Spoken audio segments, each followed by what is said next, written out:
Welcome to this special edition from Coventry, England and Weber Cup 2020. Day one is in the books, and some of us like the ink a lot better than the other. Yeah, tough day for Team Europe today. 10-3? 10-3. 10-3. Even though the scoreboard says 3-1 because it wasn't ready quite yet. I will give Here's you an the boss. update. Team Europe have been fucking useless today. There you go. So there's the boss. She's Mitch. that was Miss Emily Fraser from Matchroom Sport, Multisport. Sorry, but yeah. So the graphic wasn't updated, so it said 3-1 when we left. So I don't think they were prepared for a team to get to double figures on the first day. Perhaps not. Perhaps not. Not much went wrong for Team USA. We picked a fairly longish pattern to start with. Our guys came out firing pretty much right off the get-go. Bill O'Neill, had a great. Yeah, he bowled fantastic. Yeah, he just bowled really good all day, which is not terribly a surprise. He's been one of the hottest guys on the planet over the last, really 2 years now. Yeah, he's been like I say, your guys, EJ looked great, Bill looked great. Specifically, two guys who'd struggled before with the Weber Cup. Bill's obviously had good years, but I'm just saying in the last couple of times he'd been, his most recent memories last year or two weren't very good. The 2 or 3 before that were awfully good, Yeah. but that's what everybody had remembered. And EJ only had one swing at it, and it did not go well. And I certainly don't think it hurt either of them there being no crowd and was getting back into the swing. They both started off loosey goosey to say the least, and they just continued on the good bowling they've been doing all year. Well, and I don't think the crowd bothers Bill a lot anyway. I think he's thrived in that environment lately. EJ, on the other hand, the more he gets shots on the lane in that environment, the scarier he is, because he's been really the second best bowler over the last 4 or 5 years, year in, year out. So, yeah, I mean, from our point of view, we kind of loaded up for a fast start, and I think we put a bit too much pressure on Jesper, and with the way it went down, we had a little more practice this time than we'd done in the past. Way more. I mean, we're not saying this was an excuse. This is just like kind of how it went down, and the lanes transitioned a bit more than we'd expected, especially for Jesper, where he doesn't really expect to see almost any transition. So between all the practice, Jesper's third match was probably almost the 5th game he'd bowled on the lane. Yeah. And that's a big difference to what you would kind of expect. He had to follow himself, and like a lot of guys that throw urethane, especially with his rev rate, it was a little trickier than expected. That being said, he still beat EJ in a thrilling 267, 267.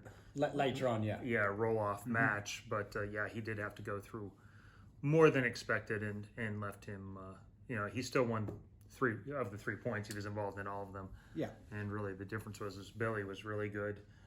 EJ was very, very solid. Kyle was very good today as well. And Anthony, still feeling a little jet lag, so we kept him kind of out of the mix a lot today. And the one time he did bowl with me, we had the 2 worst looks. So we bowled together and throw each other under the bus. And we got rolled up in there in the one other point that Jesper didn't win by himself. So yeah, I mean, outside of Jesper, I think Thomas had a pretty good debut overall. Mm-hmm. Little did I know that when I bowled with Thomas and we shot 240, that was going to be the highlight of my day. Thomas bowled good in that first doubles match. We kind of decided that we were going to change it up a little bit. We were going to go a little straighter. I think we ended up setting the lanes up quite nicely for you. In fact, you bowled pretty good in that match. I think your first one you got it a little further left than you expected, and then it held, and I was like, oh shit. Like once you feel that one where you kind of miss in your comfort zone and it still strikes, you kind of feel pretty good about that. I played closer to where you guys had played a little bit in practice, moved left late to be close to where Bill was, had one layoff, and then Bill and I bowled a pretty good match there, and and then Bill just kept bowling good.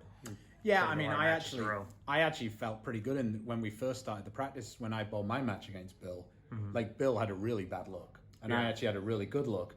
And then we just kept practicing and practicing and practicing and practicing. And I'm like, and I was trying to stay further right because I knew that I was going to get run out of space. And the lane just got into the section where, I mean, Bill's bowling so good now. The last thing I needed when he looked a little lost was, oh, you can have 10 minutes to figure it out. Yeah, And then he really figured it out. He went through 2 or 3 more options. He and I have actually been working a little bit off each other a little bit. He got me lined up in the match against Thomas Larson. This time I didn't really do much, but let him talk through it, and he talked through his process, and he got to the right place, and then all of a sudden he went from If we took our 210, 12 shots 220, of practice, I yeah. was doing pretty good, and then he 5 frames it was okay, but Bill turned on the afterburners late on, and Yeah. you know, I think the main thing for the European team is we just got to figure out a way to throw more strikes. I mean, we've probably got, outside of Jesper, we've probably got no games where we've shot 7 strikes, and that's kind of the standard that your team's been setting, that Right. 7 strikes at 260 is kind of where you're at, and if it's less than that, you're just not going to win. So, of course, that puts more pressure on us, and then when we don't achieve that, the American team get even more loose, and the amount of games where we had an open early on, Yeah. and often it wasn't even a 9 open, it was like 7-1 or something, or It's a bad 6-2. count one. In the world scoring system, those low count opens are really the killers. So, Yeah, I mean, if you actually go back on the footage and look at Dom's match against Kyle, one of the most ridiculous matches for world scoring.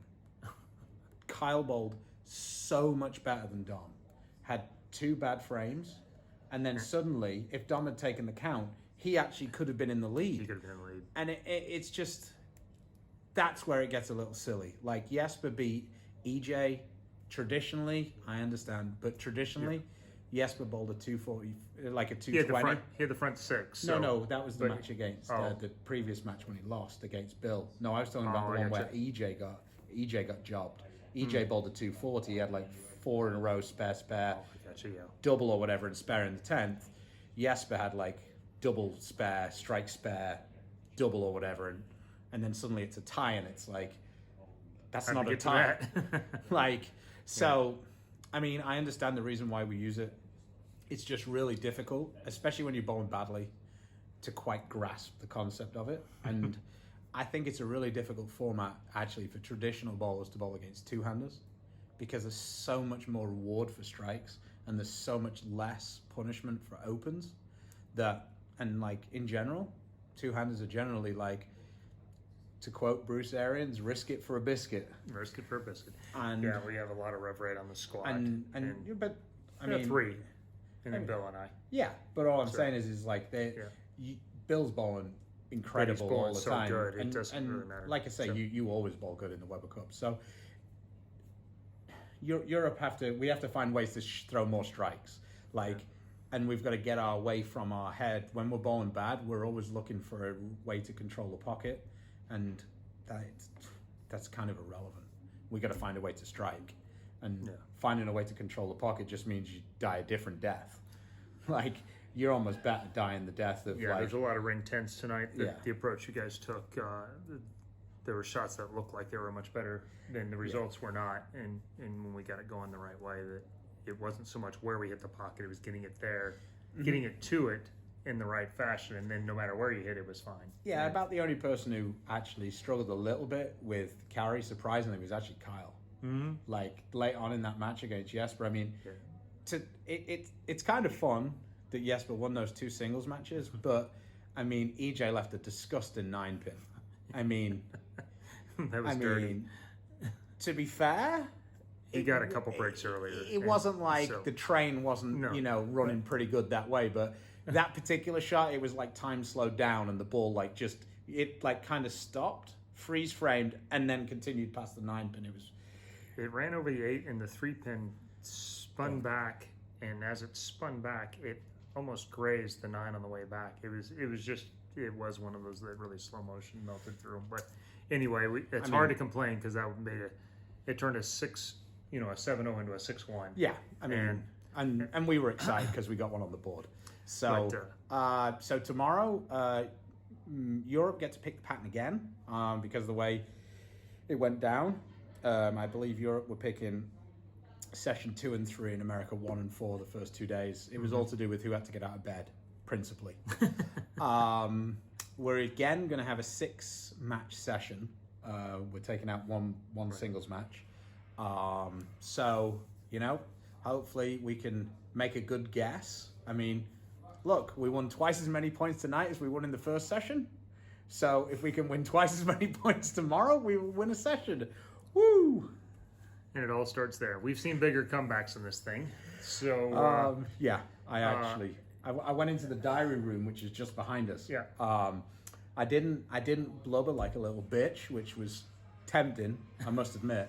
But I did say that I didn't think that you were going to let your guys take the foot off the throat, being as you've been on the end of a comeback or two from me and Dom. no, it does where at times, you know, especially back in the exhibition days, Yeah, you you just kind kinda- of like, yeah, I can let it go for a session and then see what happens. Yeah, and then it went the wrong way. But having been on the wrong end of one of those when it was not an exhibition, Yeah.